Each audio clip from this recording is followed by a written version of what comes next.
Imaina Purinkis, gente del noveno encuentro con el arte y la cultura ancestral. El taller continuo de Quichua normalmente se reúne los días viernes de 6:30 a 8:30 en la Biblioteca Únzaga de Santiago del Estero. Adhiere este encuentro virtual diciendo el poema Manarachu, aún no es tiempo. Manarachu, poco ipacha para ipacha, ina punimi chirishkan, kasapas inami kashkan.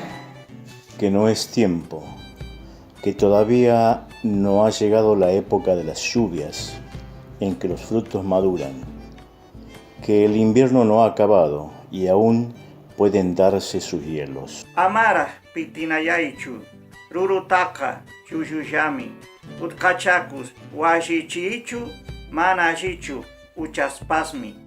Aún no pretendas cortar el fruto, pues que está tierno.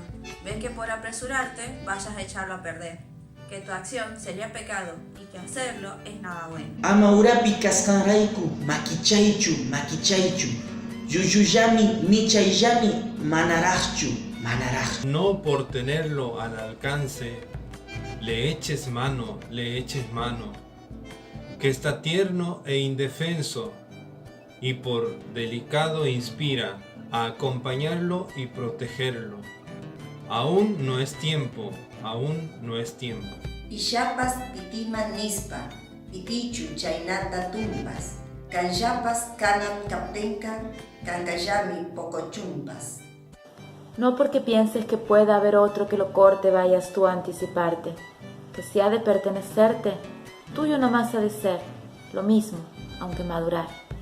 Namana kampas kaspaka, pitipas, mana kankachu, wajyachis kaykicha kanman, kasillamanta, imapachus. Y si no ha de ser para ti, no será aunque lo cortes, y cortándolo, no habrías hecho nada más que destruirlo, en un inútil afán, sin para qué, sin objeto.